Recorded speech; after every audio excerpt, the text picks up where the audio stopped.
a Zoom upgrade. Really? Yeah. So, thank you. Thank you. I know that was hard for you to like technically get together.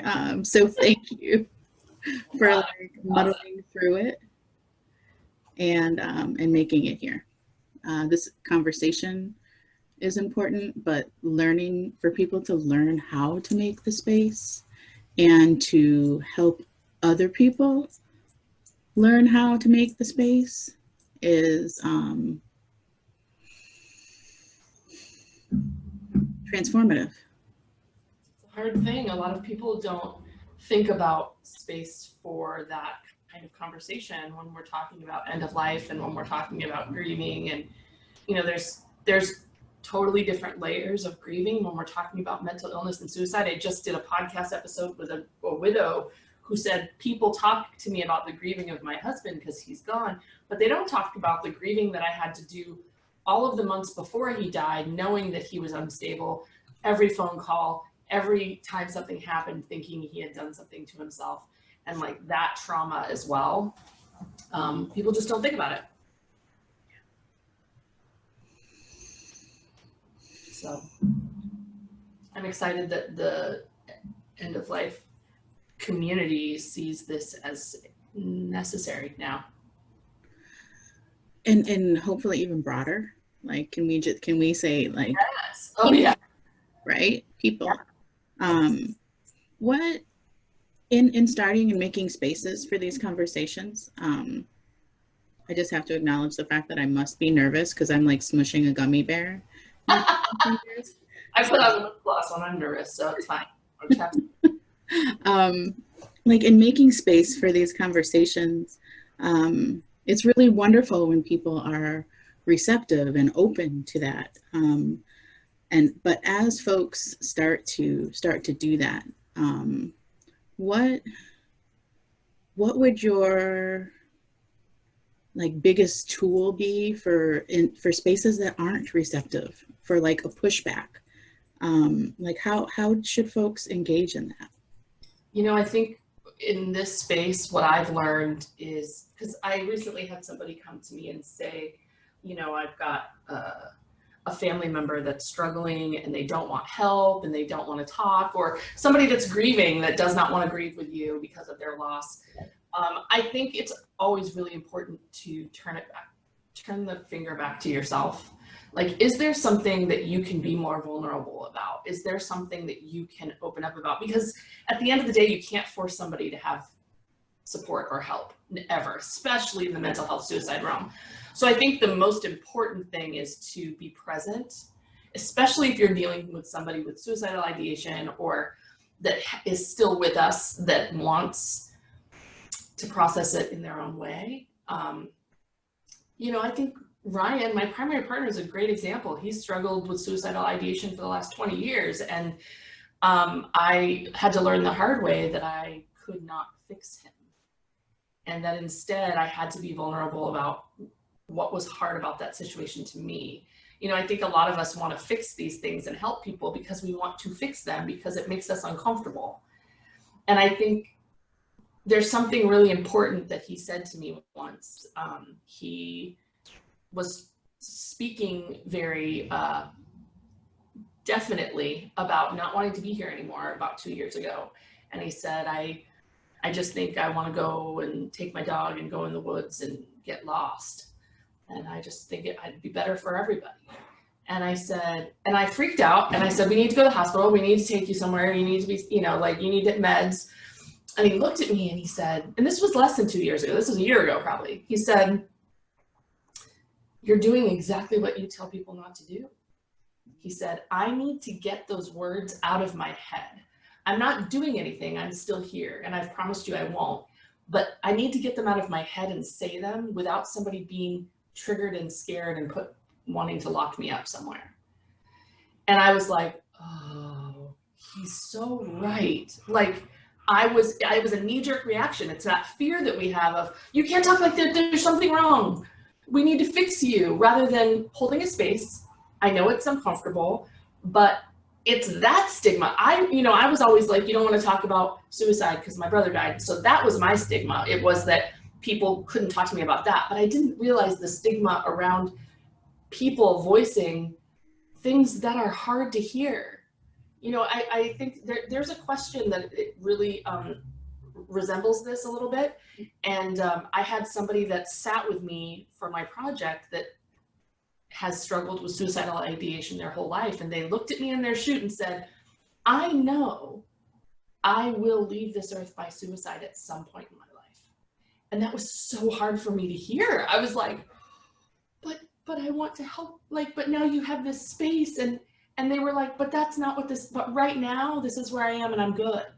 But I know that this is how I will leave. And I was like, wow, that's something that we have to be okay with hearing. Mm-hmm. And that's hard. And that's where the stigma is taking that fear away from these words that are scary. Yeah. So sorry, that was a really roundabout answer for that. That's where it's at. That's where the juice is, right in there. Right. So please be as roundabout as you would like. Okay. I feel like that's where our magic happens in these conversations that are in the tangents that we get to go on. Bonnie asks a really good question, especially around COVID and healthcare providers and the ways that they have not been afforded time. Look, my throat's all like, oh, people. Yeah. Where they have not been afforded time or protection or means to care for themselves in a way that is whole, or even to refill themselves a little bit compared to what they've been giving out. How, and the trauma of seeing such massive amount of death so quickly and sustained.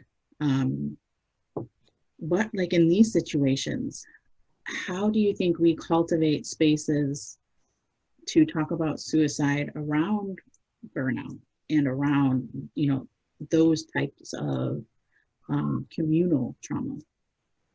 I think it's less about, in those situations specifically, in COVID especially right now, I think it's less about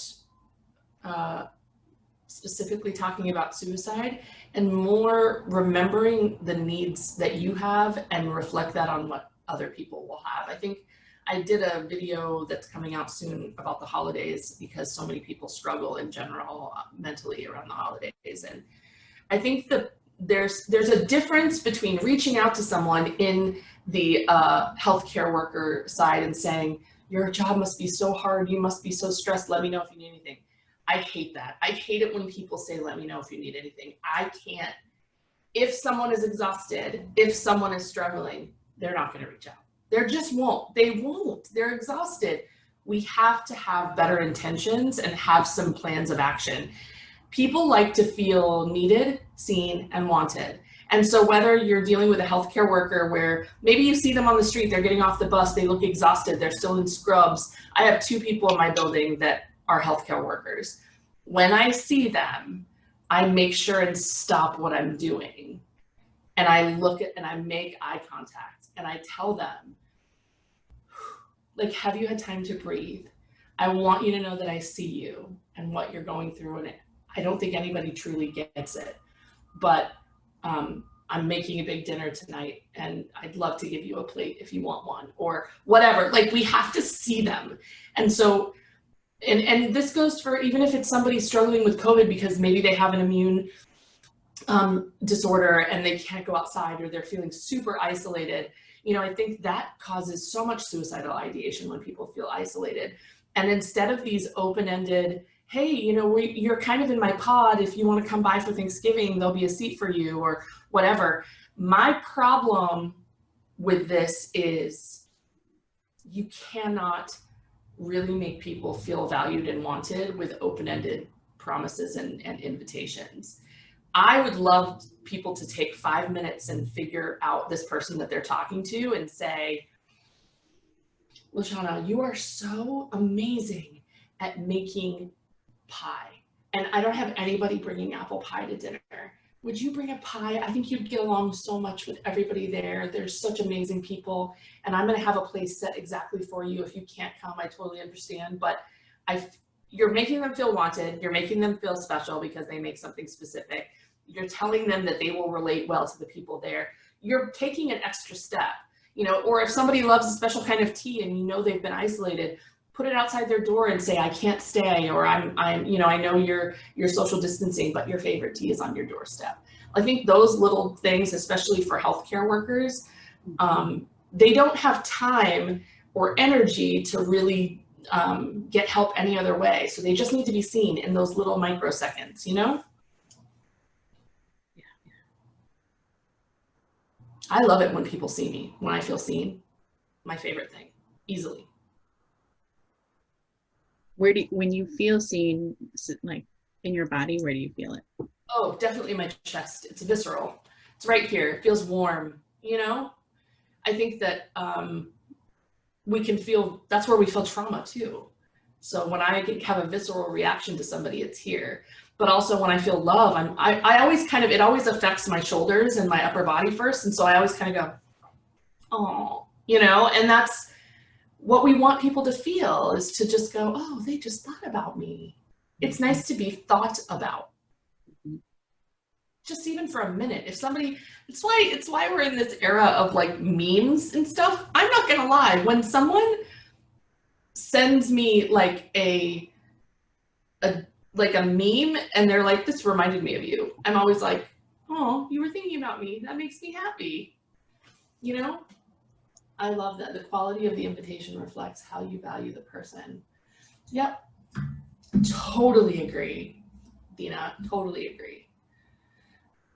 There are 2 chats. Yeah, I'm looking right now at. How can I see that one? Oh, I have to log in. It's on that. It's actually quite annoying. Is it? Oh, can you read them? No, the fact that there's 2. Like, can't we just, like, the technology should be a little bit better than that. I'm looking through here for some questions. Someone would like, Lisa would like to know, like, what do you do when a plant dies? Oh, you know, it's I saw that in the chat during my talk. It's funny. I should add a number 6. When a plant dies, I actually will usually compost it and put its, you know, some of its roots and leaves and together into the soil, and plant a new plant with it. I just think it's really important to recycle. It's also really important to be grateful for what the plant gave you. You know, I think we have to be grateful for our tests and our trials and the things that no longer serve us. Mm-hmm. You know, deadheading something, getting rid of things that no longer serve us, make room for other growth. I don't know if I said this in the talk, and I think that was where my mistake with my my slide came up, but plants actually will take their energy and focus it on a dead leaf or a branch, trying to bring it back to life. We need to help them by deadheading that so that the energy goes into keeping the plant beautiful and not trying to revive something that's not going to come back to life. So I think it's a great lesson to deadhead things in our own life that are no longer serving us, that we need to remove to make room for something lovely that will come in, you know? Yeah. I mean, I feel like we could all use that whole lesson when it comes to like our exes and like people that we no longer, you know what I mean? People that we are like holding anger on, or you know, I saw somebody's doing a talk later about when your abuser dies. Holy shit, I need to watch that 12 times because I know, you know, when my mom does pass, I'm going to struggle with the fact that she's an abuser and we don't speak. It's a lot. So I think those are deadheading. Those are things that we have to learn. So yeah. So in the ways that you open space for this conversation, there are times when people exercise their choice.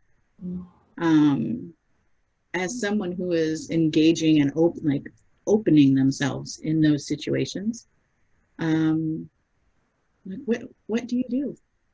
Well, I mean, when people come for my project, they've applied, so they know what they're coming for. So I would say 95% of the time, I don't have to work very hard to get the story out. once I say my story, I can see them, just like with Jenna, I can see them connect, and they're ready to tell their story by the time we get to them. But every once in a while, people won't. They'll get vulnerability hangover. They'll get scared. They'll have second thoughts. And I've really learned that the universe will show people they're ready when they're ready, you know? And so I try not to pull. I will definitely have to do more work with people sometimes. And it's a little tiring for me because I have to dig a little deeper with them.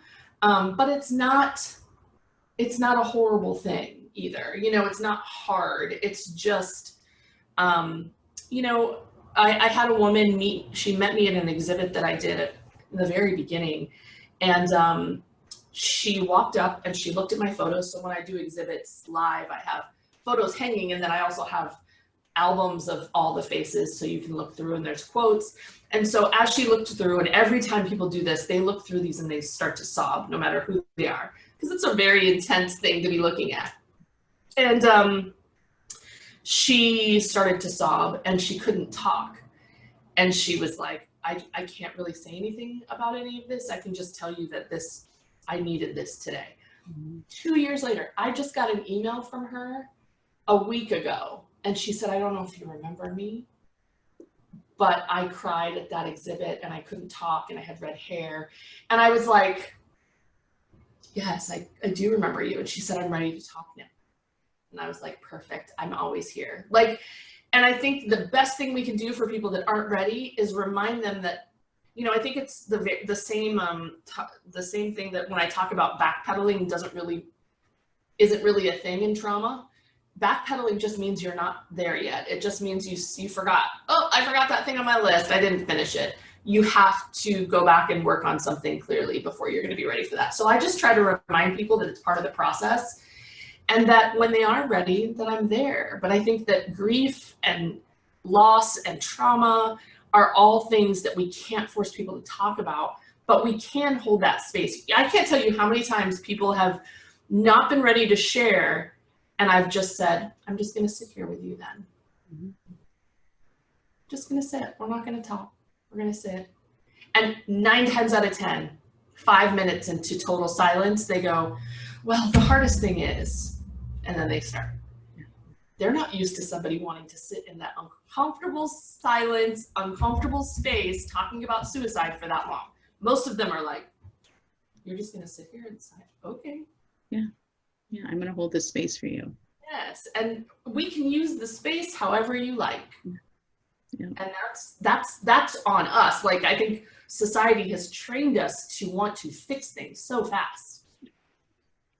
Yeah, and so it's like so much. I can't tell you how many times, even like, so the woman that was crying at the exhibit was with a friend, and she was crying, and her friend went, it's gonna be okay. It's gonna be okay. I was rubbing her back. And I always want to tell friends like that, actually right now it's not. And that's okay. Let her have this not okay moment, and don't feel like you need to rub it away on her back. Yes. Yeah. It's okay. It's okay to be uncomfortable. I always mess up his last name, but Frank Ostersersky, I can never say his name, but he is a gentleman who has been working with folks at the end of their life for a very long time. Was a founder of Zen Hospice back east. He had a stroke last year, and was talking actually at a conference towards the end of the year that he had his stroke. And one of the things he was talking about was all of a sudden being in the role of someone else being his caregiver and having to be cared for.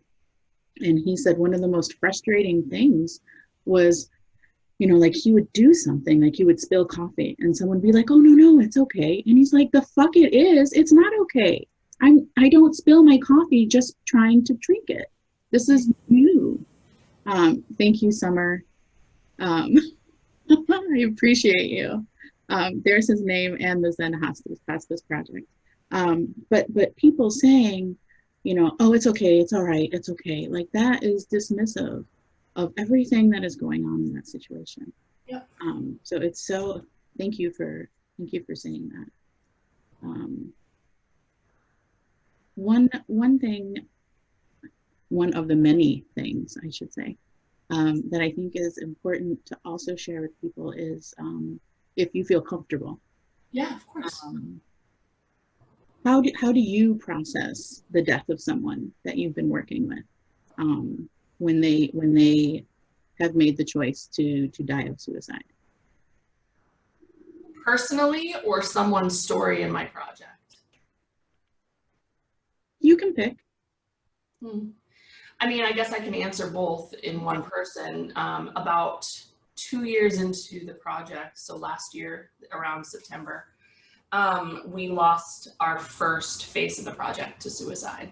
So May of 2019, Rebecca sat for me in LA for my project, talked to me about the loss of her sister to suicide.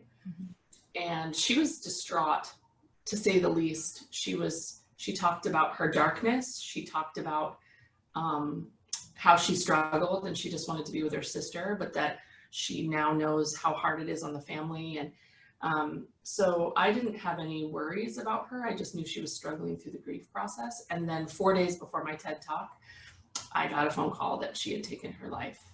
Actually, it was worse than that. I got a phone call from her girlfriend at the time, who said, "Have you heard from Rebecca? I haven't heard from her all day." And then I proceeded to start calling her and texting her, and she did the same. And then I went on a motorcycle ride and I was gone for an hour from my phone, and I came back to missed calls and texts from her whole family saying that she was gone. And I had to process so much in that space, because I think up until that point, I really thought that my space was going to save people. And I think a lot of people say that. They're like, your space has saved so many lives. It's helped so many people. And I think I held on to that a little too tight. And I had to, Rebecca was my lesson in that, is that you can't save people. It's not your job. It's not your job to hold their trauma. I cried for a whole day of, I can't believe she didn't reach out to me. I can't believe she didn't see me as a safe space after everything we had been through. Like, there was so much suicide guilt or survivor guilt. There was so much. So I had to sit with myself. And I remember looking at Ryan saying, why would this happen 4 days before arguably the biggest talk of my life? Like, I'm giving a TED Talk. I'm flying to Ohio tomorrow. And I'm like beside myself. And he said, you're Capricorn. Like, you compartmentalize everything, including when you get emotional. And now you are going to give your whole heart on that stage because of this. You're not going to be able to. And that's why I totally sobbed at the end of my TED Talk, because that was all there. It was all, my whole heart was on the stage that day. And not a lot of people watching it know that. And so I think it's a great backstory, but it was also a great lesson with me of, I had to figure out, because, you know, when I processed my brother's suicide, it was very different. It was 12 years ago. I was totally, it was a trauma. I was caught off guard. I didn't have any idea it was going to happen. And now I'm in this space where I deal with people every day like this. So it's very different. So I think what I tell people now, because I get a lot of fresh suicide loss that comes to, I get probably 5 emails a day of loss, people I've never talked to. And what I tell every person is the same. And most of the time they're fresh, like within the last 6 months, this loss has happened. Or like on the podcast, I just interviewed a widow that it happened 19 months ago, and that was fresh for her. And I always tell them the same thing. Your tears, your grief in the first year especially feels very similar to when you're going into a pool and you are going into the deep end. And, you know, most of us are in the 5'10" realm. And so once you get past the 4 foot mark and you start getting to the 5 foot mark, you know, that bouncing that you start to do in a pool, because you're like, oh, how much deeper can I go? How much deeper? And as you get deeper, that moment where water will accidentally get in your nose or your ears or your mouth, and you start to panic. That's what that grief in the beginning feels like. You can't control it. You're not sure if your breath is going to go away. You're not sure if you're ever going to catch it again. And it's very frantic and it's very scary. I remember crying, not being able to stop and not knowing why. And so I tell everyone the same thing. It's going to feel very scary at first. Your level of tears will scare you, but it has to come out. And they're like, when does it go away? When does it get easier? It never gets easier. It gets stronger. And that's the difference. The pain for my brother, the pain for Rebecca is still there, but I'm stronger and I know how to deal with it now. But the pain never goes away, ever. I always tell people, sorry, it's never going away, but you're going to get stronger. I promise you. You will be able to stand in that pool without water getting in your nose or your mouth at some point, I promise. And so that's what I tell people is just wait it out. But because you can't help them get away from those tears, that part is so necessary, so necessary. Thank you for that. Gina asked a really good question. As far as like when you're working with someone, do you ever feel vulnerability or remorse, or even feelings of shame when you share and someone doesn't meet your vulnerability? Yeah. Yeah, I think Brene Brown talks about this so well when she talks about, shame only lives in us when we let it. And I think that for me, I think I used to feel pretty vulnerable and shameful when I shared and then people were like, well, that was heavy, or that was a lot. I get a lot of, whoa, like that's a lot. Or I get a lot of people that kind of say, I mean, your project's great, but I can't really look at it. It's just too much. It's a lot. It's a lot. And it's a little shaming when people do that. And I always respond the same way. And it changes the vibe immediately when I look at them and go, right? Imagine like living through it. Can you imagine? I don't have to. And they always just kind of go, oh, that's not what you know what I mean? And they backpedal fast because they don't realize how dismissive and harmful that is. And so I always tell people, like, when people, I think society has made us apologize for things a lot. I mean, I was doing it when I was watching my feed of my video and I did it in the video when I got upset. I'm like, guys, sorry, this is where I get emotional. In reality, we shouldn't apologize for that. We should just do it. But we're still at that place, and I'm still unlearning that process of thinking I need to apologize when I'm vulnerable. Because in reality, that's when I connect to people. Not when I'm perfect, but when I'm vulnerable and flub up and I'm like, oh, sorry, that's a lot, Yeah.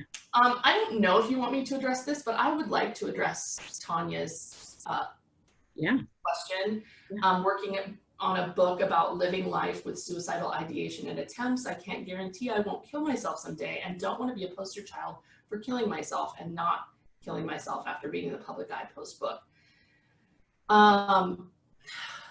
This is just, it's such a, it speaks to what I was speaking earlier about the person in the, so many people will look at that and be uncomfortable. And I've learned to live in that space with people. And I think that is the biggest, if there's any takeaway from this at all today to people, it's to be able to sit in spaces with people like Tanya and be able to communicate with her on are you okay, I don't want you to kill yourself level, because we have to take that responsibility off ourselves. We have free will, we have autonomy, like we will do what we will do. We all make shitty decisions in our life, or hard decisions, or personal decisions, and I'm not going to try to control you. I can just make sure that you know you're valued, you're loved. And I think as far as Tanya is concerned, I think that's a great book idea. And I think taking it away from the stigma of actually taking your life or completing it and making it about how people communicate with you in that space, I think that book would be fascinating. And I think making it less about when you decide to live, when you decide to die, and more about how are people communicating with me when I'm talking about difficult things. That's what it's about, because in reality, people would not want to take their lives if they felt more comfortable sharing their pains in real life, in real time. Mm-hmm. They would feel heard, they would feel seen. It's really a cyclical process, this sick process that we're dealing with in society of people saying, no, they're dealing with a lot of stuff, or they're a lot, right? I mean, that's the story of my life. I did not call my brother that day. 6 hours before he killed himself, I was going through his city, and I literally said, I'm not going to call him because he's a lot right now. Because he talked about death a lot, because he talked about darkness, because he talked about, all of these things that were just hard for me, so I didn't want to be there. In reality, I should have been. And now I sit with countless people in uncomfortable situations. Why? Because I can't get that time back with him, but I can make sure I do it for other people, So Tanya, I would love to hear about your book process. I would love to follow your book process. Please make sure you connect with me on social media. I think it's a brilliant idea. And I think it's going to be hard for a lot of people to swallow, and it's going to be hard for them to sit with. But I do think that it's a great lesson if you do it in a smart way. And so I'd love to help you if you want any help in that. Also, the podcast question. It's called Face to Faces, just face and then the TO, not the number, to Faces. LaShawna's been on it. And it's on any podcast streaming platform. You can just search for it anywhere. And Faces of Fortitude sessions are intermingled. It's a queer POC-based podcast, but there are also Faces of Fortitude sessions. A widow just yesterday, which was an amazing session, and then there's a suicide attempt survivor, and then another widow that I've interviewed. So they're definitely sprinkled in there, the grief ones.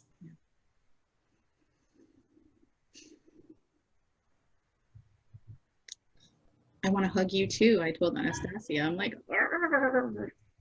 I know. Oh, Anastasia, I just have to say, she was so incredible. I loved the playlist. I loved her talking about, like, I'm like a person that has a playlist for everything I do, everywhere I go. So I loved that. I loved her whole talk. It was great. Yeah. For this, and thanks for having me. You're one of my favorite people. You know that. I love you. Thank you. Yeah, of course. For so much.